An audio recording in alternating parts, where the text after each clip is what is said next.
A continuación, escucharemos los comentarios del maestro Ricardo Peralta Saucedo, de quien les comparto una breve semblanza. El maestro Peralta Saucedo es licenciado en Derecho con maestría en Derecho Constitucional y Administrativo por la Universidad Autónoma de por la Universidad Autónoma de México. Ya lo queremos, es huésped distinguido y amigo de todos los sinaloenses, catedrático de aquí del primer Congreso Nacional que coordina nuestra amiga la Contralora Gloria Luna. También en la UNAM, donde hace 12 años es catedrático, cuenta con especialidades en Procuración de Justicia, Delincuencia Organizada, Seguridad Nacional, así como Prevención de Lavado de Dinero y Anticorrupción. Fue capacitado por la Policía Nacional Francesa en Investigación Judicial, es columnista del periódico Excelsior y de la Jornada Maya. Ha ocupado, entre otros cargos en la administración pública, como el de secretario técnico de la Comisión de Gobierno de la Asamblea Legislativa del Distrito Federal, director de operaciones de la Policía Ministerial en los 125 municipios del Estado de México, director de Asuntos Internos de la Procuraduría General de la República, ha sido director de Protección de Derechos Humanos en la Procuraduría General de la República, agente del Ministerio Público en la Procuración de Justicia del Distrito Federal, subdirector de Evaluación y Seguimiento de Conductas de Personal del Instituto Nacional para el Combate a las Drogas, es socio fundador de su despacho, el Bufete Jurídico Ricardo Peralta y Servicios Profesionales Integrales Sociedad Civil, desde donde representa a más de 80 empresas del sector privado.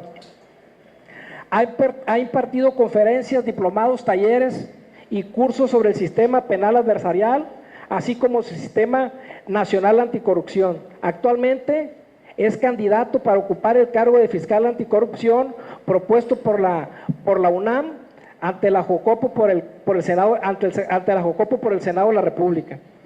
Adelante con su participación, maestro Peralta Saucedo. Muchas gracias. Es un gusto de nueva cuenta estar aquí en Sinaloa. Ya de las veces que he venido en este año estoy más aquí en Sinaloa que en mi casa y yo encantado de estar aquí con ustedes de nueva cuenta. En esta ocasión, bueno, en principio quiero dar las gracias por la invitación de nueva cuenta al Congreso. Muchas gracias a la auditora. Y a nombre de la Facultad de Derecho de la UNAM quiero plantearles y platicarles que, en efecto, de manera inédita a nivel nacional, se está impartiendo el primer diplomado sobre el Sistema Nacional Anticorrupción aquí en el Congreso de Sinaloa.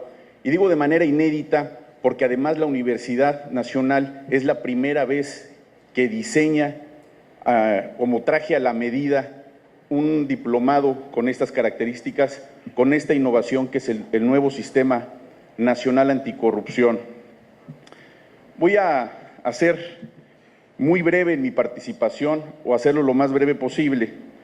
Y quiero comentarles que el Sistema Nacional Anticorrupción está afincado en tres grandes ejes.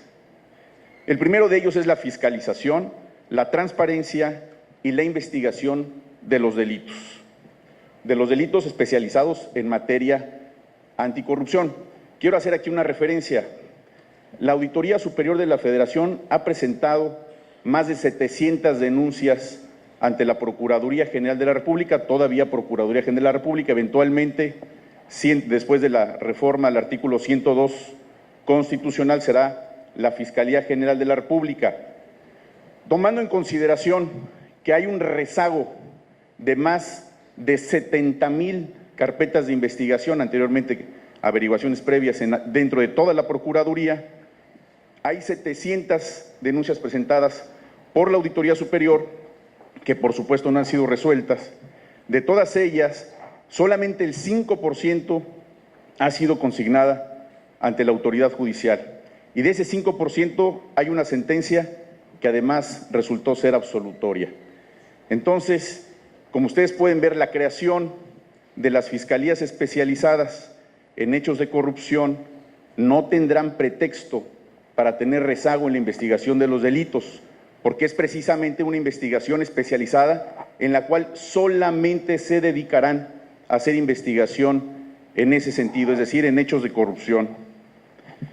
La integración del Sistema Nacional Anticorrupción es una política pública nacional.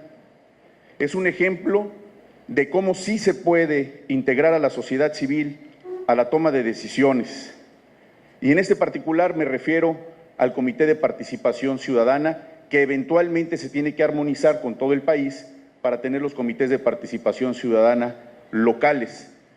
Es un tema muy interesante porque previo a ese nombramiento de los comités de participación ciudadana, se están nombrando por parte de los congresos a las comisiones de selección.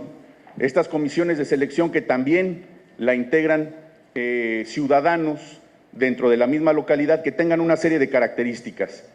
La idea primordial o la naturaleza, el espíritu de crear estas comisiones de selección y también los comités de participación ciudadana, pues tiene que ver con un tema de legitimidad, con un tema de credibilidad. Es una forma de equilibrar el propio Sistema Nacional Anticorrupción y los sistemas locales, porque si algo tenemos ausencia, desafortunadamente, en nuestro país, es de credibilidad, porque precisamente por el ejercicio de la corrupción y de la impunidad se están resquebrajando nuestras instituciones. Y una forma de recuperar esa credibilidad es con la participación de todos nosotros. Con eso que estamos buscando que exista un blindaje frente al desgaste de las instituciones, del resto de entes públicos que integran los propios sistemas, el nacional y los locales. Es un equilibrio que representa a la parte que más debe ser tomada en cuenta, es decir, a los ciudadanos.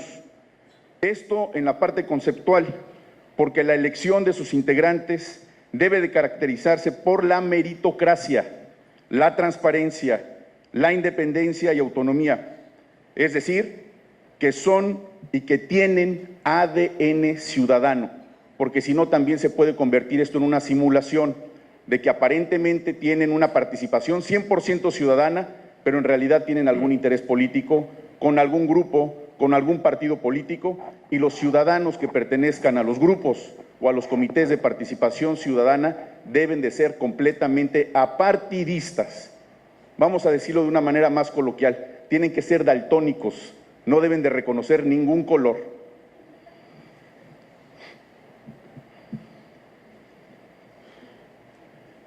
El presidente, además de los sistemas locales y del propio Sistema Nacional Anticorrupción, es un miembro del Comité de Participación Ciudadana. Dentro de las 7 instancias que conforman el Sistema Nacional Anticorrupción y los sistemas locales, uno de estos ciudadanos, el de Comité de Participación Ciudadana, es quien preside el comité coordinador, es decir, la gran titularidad de ese sistema. ¿Y ese sistema qué va a hacer? ¿Para qué sirve estos comités de participación ciudadana?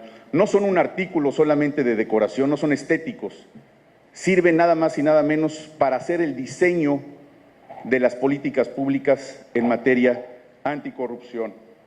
Además, quiero comentarles que este Comité Coordinador del Sistema Nacional Anticorrupción lo conforma el Consejo de la Judicatura Federal, también el Instituto de Transparencia Nacional, la Secretaría de la Función Pública, el Tribunal de Justicia Administrativa, por supuesto la Fiscalía Anticorrupción y la Auditoría Superior de la Federación.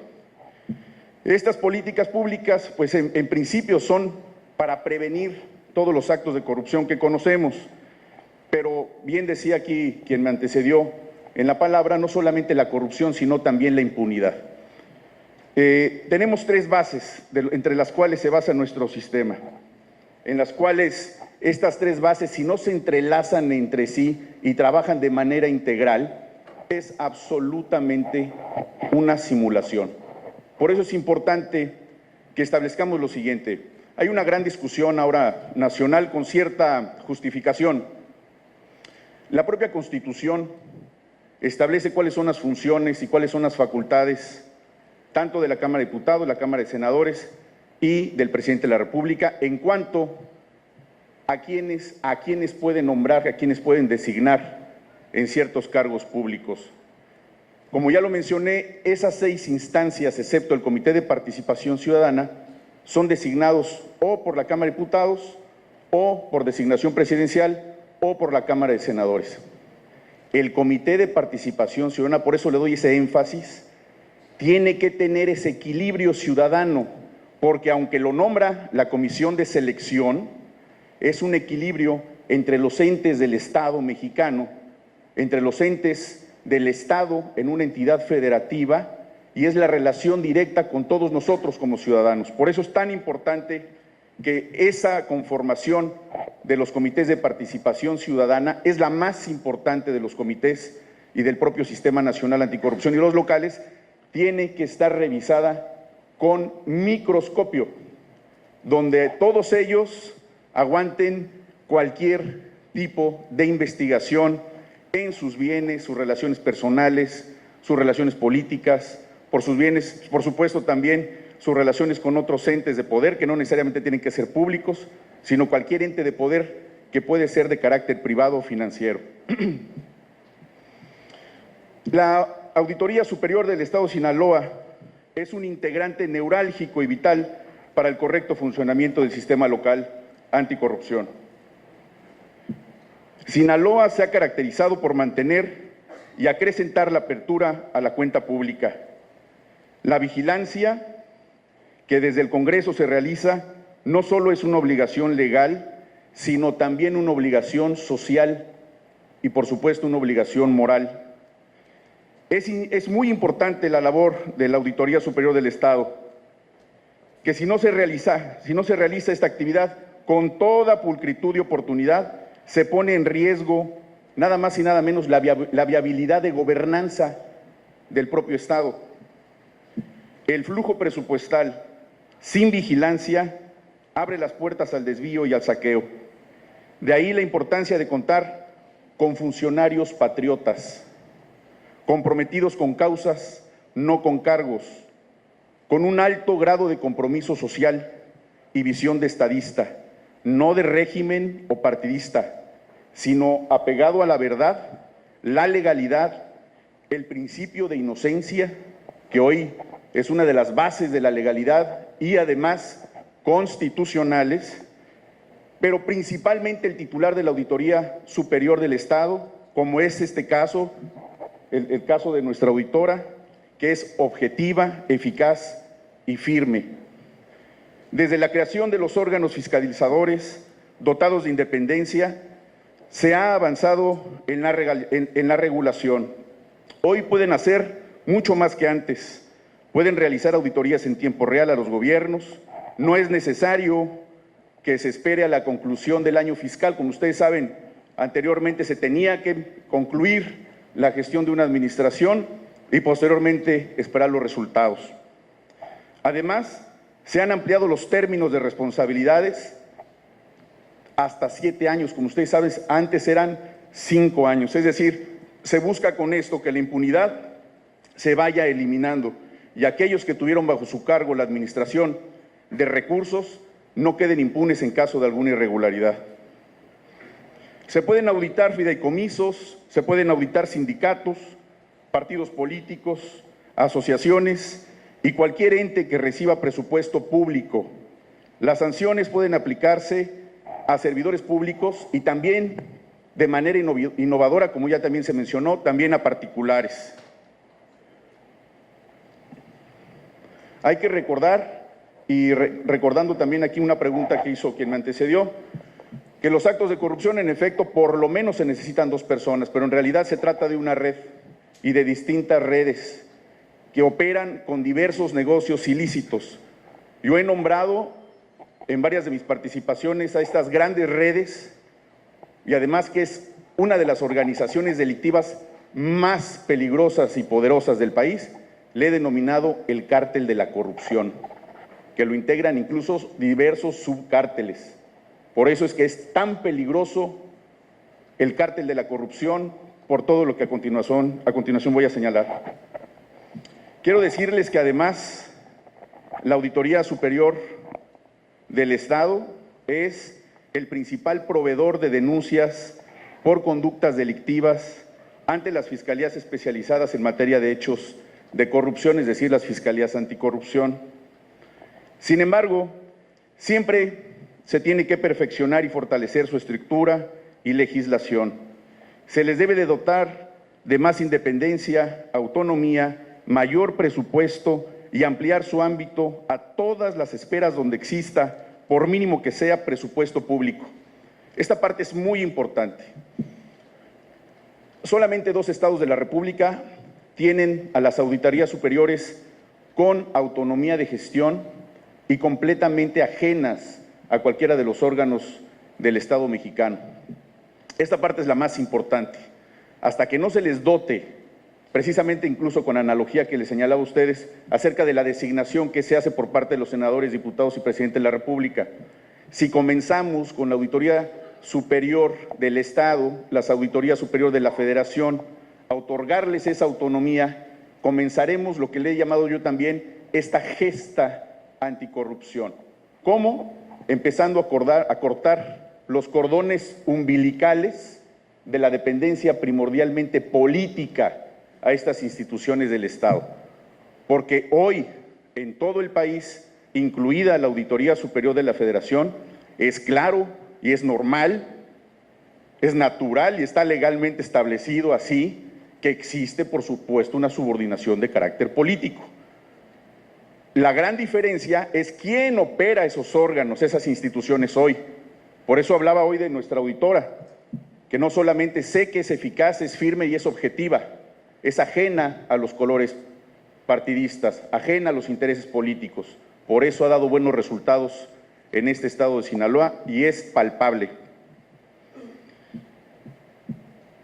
Les voy a dar un ejemplo de cómo se tiene que fortalecer a la Auditoría Superior de la Federación y también las auditorías superiores de los estados. La Auditoría Superior de la Federación realiza solamente con 400 auditores el trabajo de revisión a todo el país. Además, son auditores externos, por honorarios, y su actividad es completamente permanente.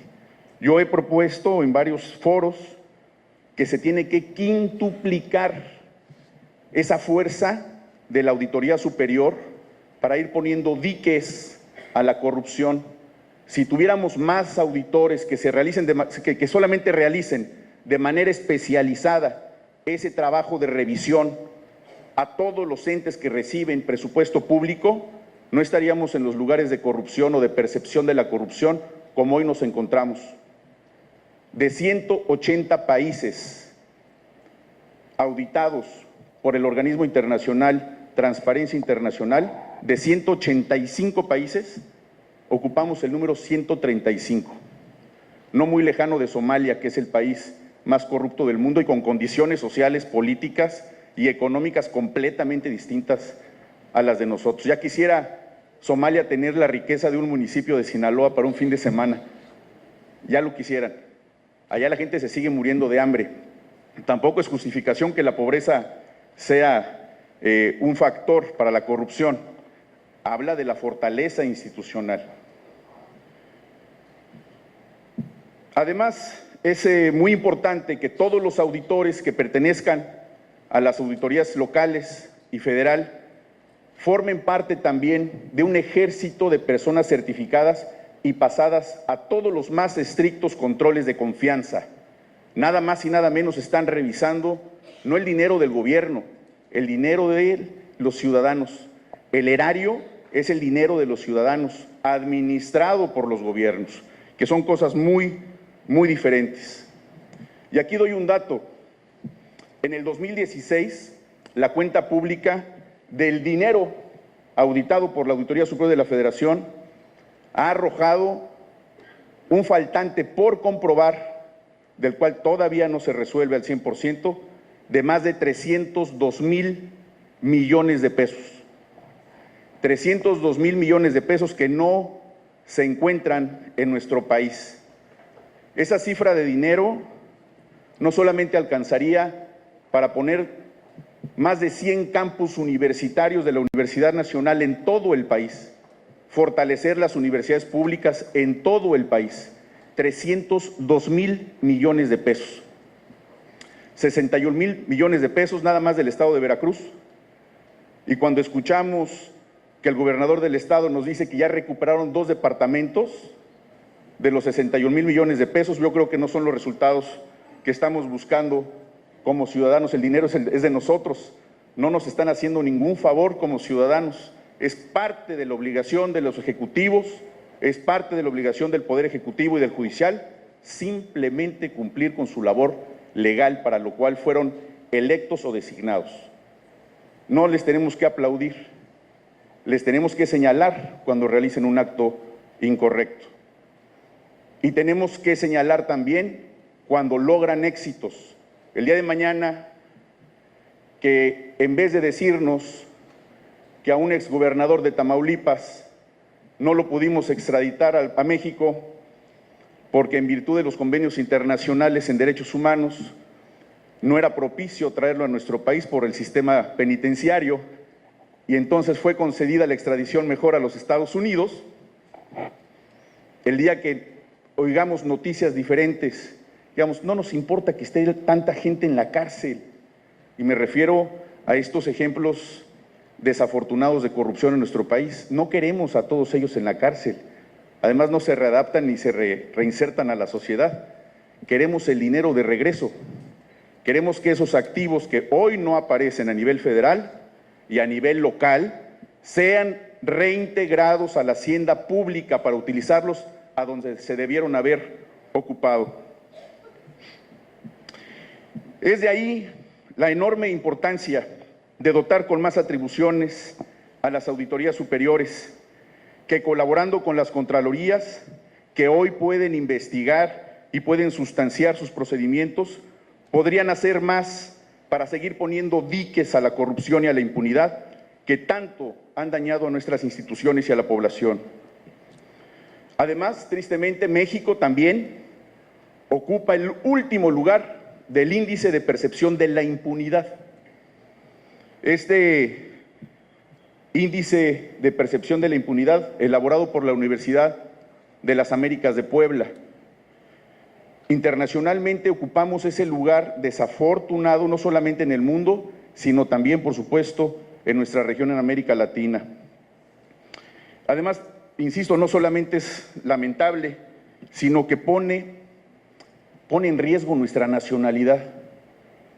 Los mexicanos tenemos una enorme cultura, un gran país, tenemos mucho que presumir en el exterior, somos muy admirados, somos envidiados, pero hoy tenemos un reto enorme como nación, que es cambiar esa percepción, porque estamos poniendo en riesgo no solamente nuestra nacionalidad, desafortunadamente no veo aquí niños, pero estamos poniendo en riesgo la nacionalidad de generaciones enteras en nuestro país. Hoy se está señalando a México como un país corrupto y como un país impune. Y eso, por supuesto, ahuyenta las inversiones. Ya los empresarios tienen que contar con un presupuesto anualizado que calcule cuánto se van a gastar por corrupción para cumplir con sus objetos sociales en nuestro país. Es una costumbre, muy mala costumbre en nuestro país que tenemos que erradicar de tajo. Por supuesto, la corrupción también encarece el gasto público, encarece el gasto familiar, se duda permanentemente del servicio público. Cuando me consta, además, porque yo también he sido servidor público, me consta que la mayoría de los servidores públicos lo han hecho y trabajan de manera muy noble y muy honorable. También causa detrimento en los índices de igualdad y también en los índices de oportunidades para todos los jóvenes. También incentiva la desilusión y también incentiva la infelicidad. Por supuesto, da la posibilidad de crear escenarios perfectos para el crecimiento de la inseguridad y de la violencia. Eso también lo causa la corrupción. Cuando se desvían los recursos públicos con fines distintos a los planificados en la Ley de Egresos y otras disposiciones, no se cumple con otras obligaciones de Estado y se violan derechos constitucionales como la seguridad pública. No se trata de combatir a la delincuencia solamente con fuego, sino destinar escrupulosamente los recursos públicos para atacar a las causas que originan la criminalidad.